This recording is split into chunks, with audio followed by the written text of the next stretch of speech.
Buenos dias para você, meu querido aluno do nono. Hoje a gente vai dar seguimento para a aula Era Vargas, tá? Módulo 9, se eu não me engano. Eu vou mandar um resumo dessa aula para vocês, pois é uma aula muito longa e que é bom vocês terem um resumo. Como eu não tô podendo usar a lousa, né? Normalmente todas as aulas têm resumo, mas nesse caso é uma aula muito longa, né? Então eu acredito que vai ficar mais fácil para vocês estudarem. Então vamos dar seguimento para a Era Vargas. Basicamente da tomada de poder do Vargas, que é 1929, né? 1930 para frente, adiante aí, tá? Então a gente vai ter, durante o período de começo da Era Vargas, a fundação da Frente Negra Brasileira, que é a FNB, em 1931. O objetivo era alcançar direitos ao povo preto brasileiro em vista do racismo histórico. Vale lembrar que apesar do Vargas ter entrado já com o intuito de modificar muitas questões sociais, a desigualdade entre pretos e brancos no Brasil continuou, né, mesmo depois da abolição da escravatura.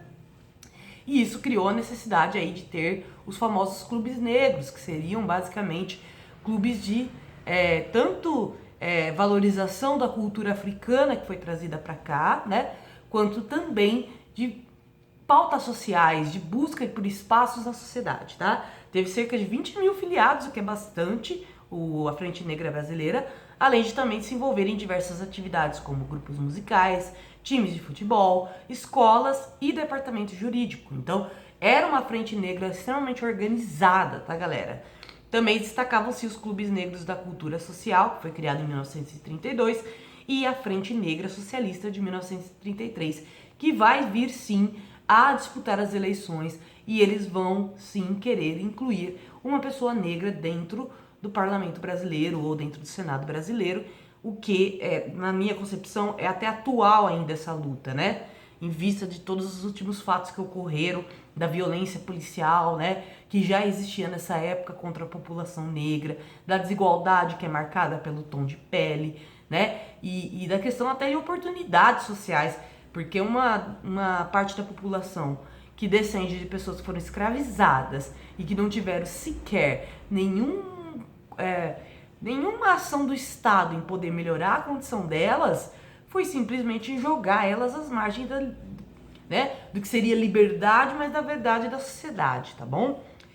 E é legal saber dessas coisas, né, galera? Porque isso mostra também que o povo preto no Brasil sempre esteve em luta, não só no momento da escravidão, mas também pós-escravidão. O grupo caiu na ilegalidade na instauração da ditadura do Estado Novo em 1937, pois todos os direitos de criação de partidos políticos, de grupos que tinham intuitos de políticos, de modificação do poder, vão ser proibidos aí a partir do Estado Novo.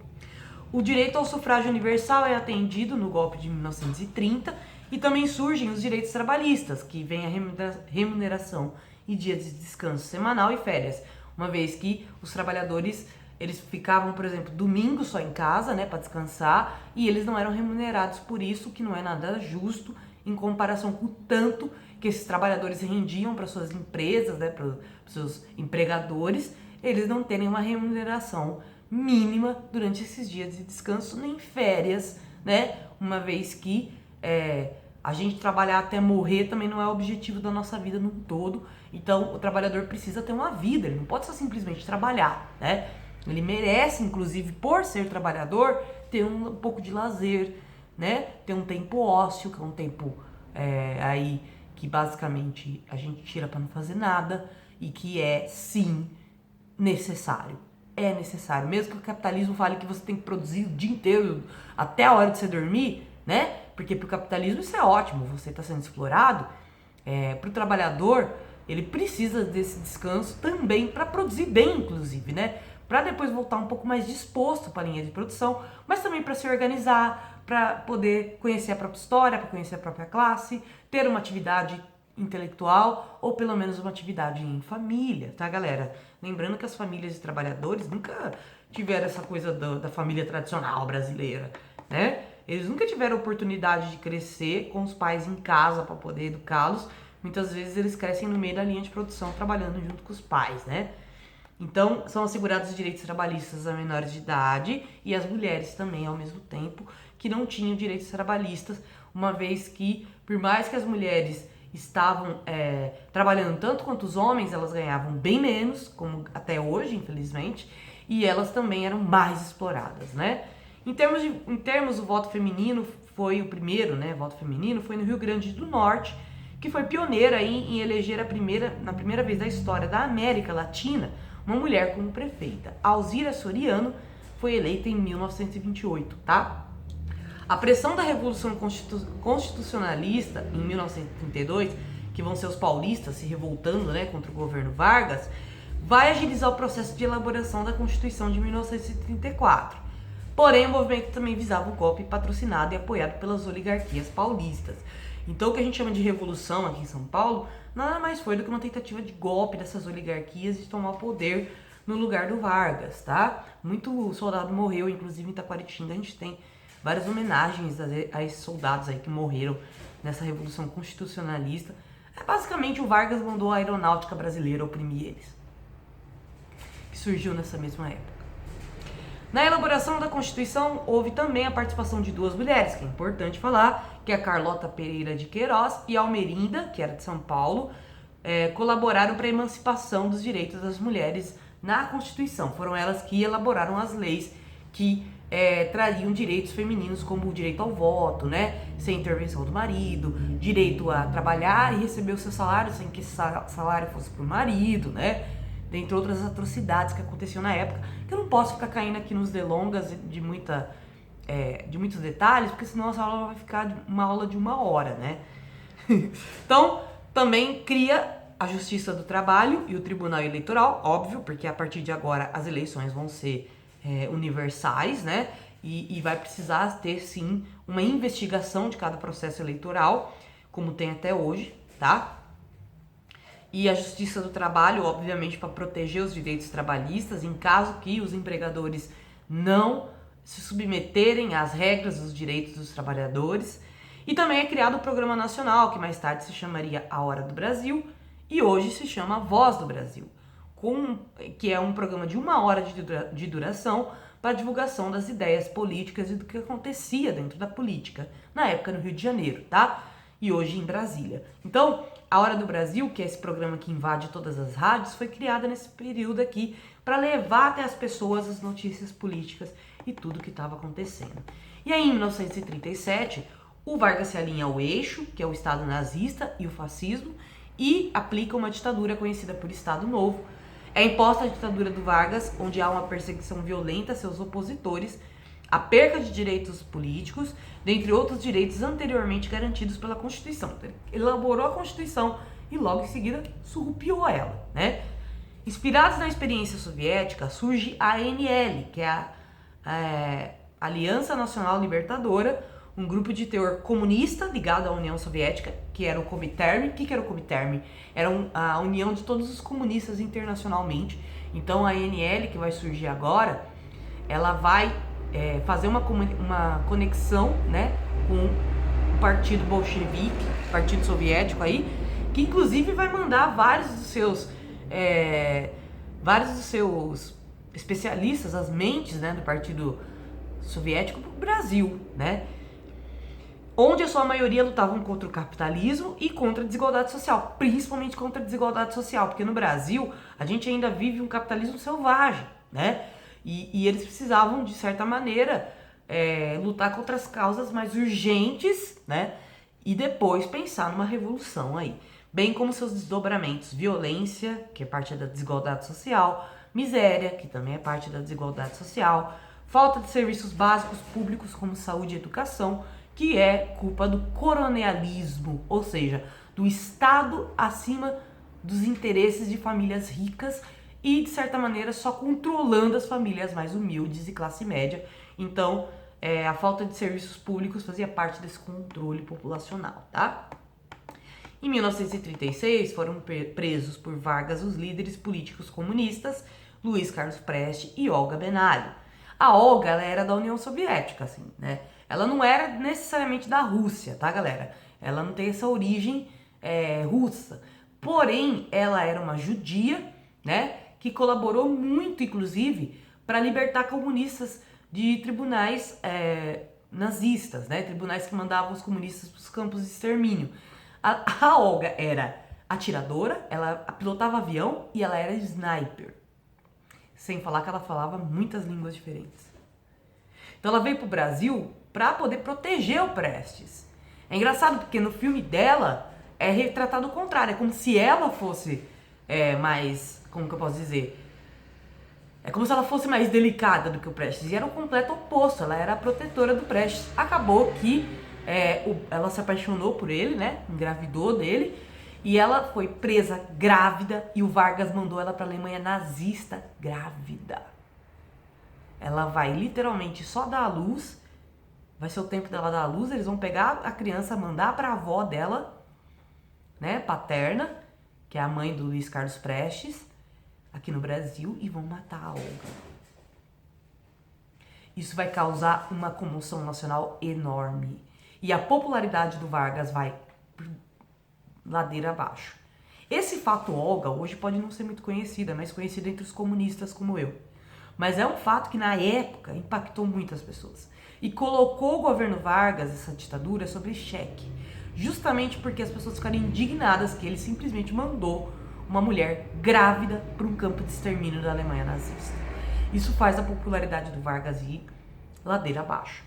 Numa tentativa de salvar a sua popularidade, ele cria o DIP, que é o Departamento de Imprensa e Propaganda, e ele faz uma extensa propaganda em torno da sua própria figura. Não é à toa que a nota de cruzado vai ter a cara do Vargas, as notas de dinheiro dessa época, né?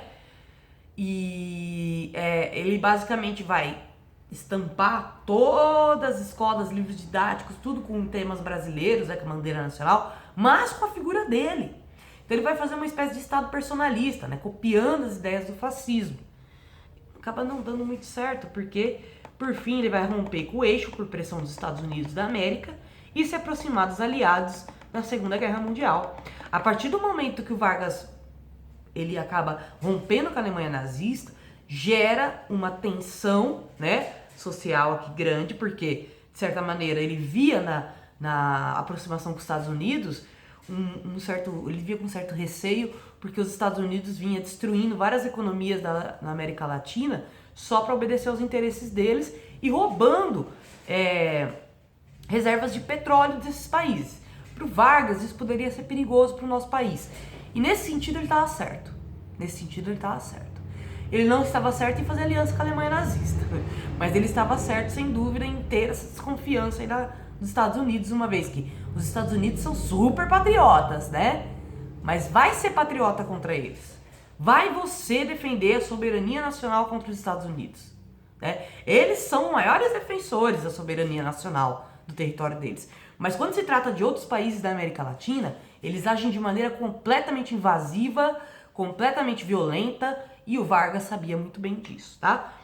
E aí, em 1945, pós a Segunda Guerra Mundial, os pracinhas, que são soldados brasileiros que lutaram contra a Segunda Guerra Mundial, voltam pro Brasil e endossam esse protesto por conta do que aconteceu com a Olga contra o Vargas, a favor da democracia. Então o Vargas agora não tem só o povo contra ele, ele tem agora os militares também contra ele, né? E aí ele vai sair, ele vai pôr abaixo essa ditadura, e um dos símbolos dele pôr abaixo essa ditadura é a criação da CLT, que é a carteira, né, a carteira das leis trabalhistas, basicamente, né? A carteira de trabalho, um documento onde vão unir todas as leis trabalhistas e que vai ter obrigação de circular pelo Brasil. Então todos os burgueses vão ter que obrigatoriamente registrar os seus trabalhadores através da carteira de trabalho para garantir esses direitos trabalhistas, tá bom?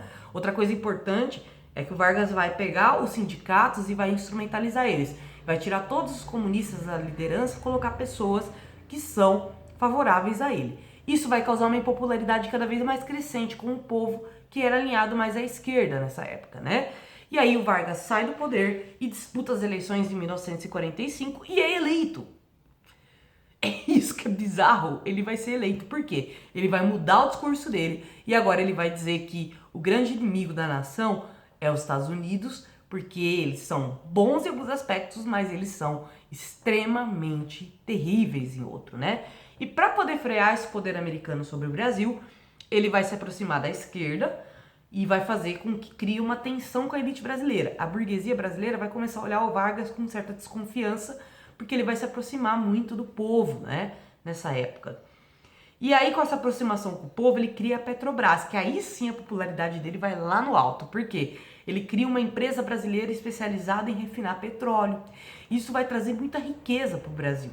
Riqueza o suficiente para ele poder construir muitas coisas, obras públicas como estradas. E aí também, obviamente, como a gente está produzindo combustível, a gente vai poder também trazer as fábricas de automóveis, né, para o nosso parque industrial, né, entre outras coisas, né? Mas vale lembrar que todo esse progresso moderno custou muito caro para a classe trabalhadora no período do Estado Novo. Muitos trabalhadores foram torturados e veja o caso da Olga, né? Então, o que a gente tá vendo não é que o Vargas ficou bonzinho, é que ele percebeu que a coisa tava ficando feia entre ele e o povo, e ele sabe que a elite era meia dúzia de pessoas e o povo era a imensa maioria da população, e aí, como uma forma de dar uma resposta aos erros que ele cometeu, ele se aproxima novamente do povo, né?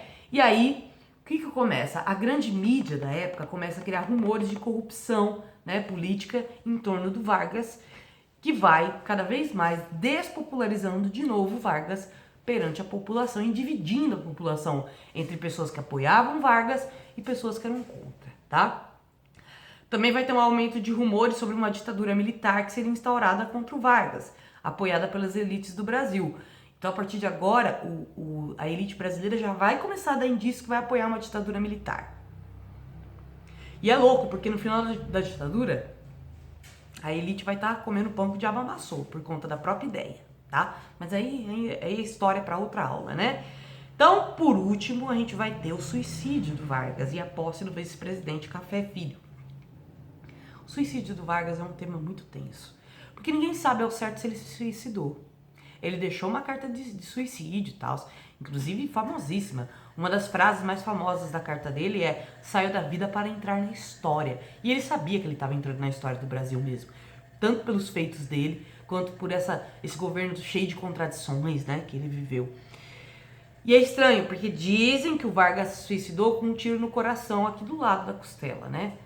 Então ele pegou, quer dizer, nessa costela aqui, né, que é próxima do coração, ele deu um tiro, né? Alguns dizem que esse tipo de tiro só seria possível com um atirador profissional e não com um simples presidente, né, da república. E aí cria-se todo esse rumor de ele foi assassinado ou ele se suicidou. Mas uma coisa foi muito interessante. Com esse suicídio dele, ele adiou o projeto de ditadura militar. Então ele sabia que se matando, ele ia frear esse movimento para uma ditadura do Brasil. Mas infelizmente ele só atrasou coisa de, sei lá, 20 anos, basicamente, da ditadura, tá? É triste, mas 20 anos não, né? No caso que ele se suicida em 1950, né, na década de 50, ele vai atrasar, na verdade, ele vai atrasar... Não, ele se suicida na década de 50, perto da década de 50, ele vai atrasar basicamente a ditadura 14 anos. Pois é. Então, aqui a gente já percebeu que está rolando uma tensão política muito grande. E que essa tensão política é movida por várias questões internacionais, inclusive, né? Então, olhar para a história do Brasil e não entender o contexto internacional é muito difícil. Por isso que vocês tiveram uma aula de Segunda Guerra Mundial primeiro, para poder ter essa aula hoje. E entender, né? Por que foi tão errado ele se aproximar dos países do eixo, por que isso gerou uma tensão muito grande entre ele e os comunistas, e por que depois essa tensão entre ele e a burguesia vai ser regada de: olha, a gente vai dar um golpe, se a gente conseguiu dar um golpe com você, a gente pode dar um golpe com outra pessoa, né? História da política brasileira não é para fracos, tá, meus queridos? Essa aula foi um pouco rápida, mas ela é uma aula longa, na real, porque a gente vai estar o tempo todo fazendo referência a essa aula, tá bom? O próprio Departamento de Imprensa e Propaganda, por exemplo, que é o DIP, na ditadura ele vai se transformar num departamento de censura, né? Onde os militares usavam para censurar todas as matérias que fossem uma crítica ao governo, ou até... muitas vezes não era nem crítica, era tipo, tá tendo surto de sarampo. Não, censura porque tem que estar tudo perfeito. O governo militar é perfeito, né? Não tem corrupção. Claro que não tem corrupção. Os caras censuravam, né? Qualquer nota que falasse sobre isso. Enfim, Depois eu vou dar essa aula de ditadura, vocês vão entender tudo isso. Então é isso, meus queridos. Espero que vocês estejam bem, se cuidem, façam a atividade da página 200. Um beijo para vocês e até a próxima.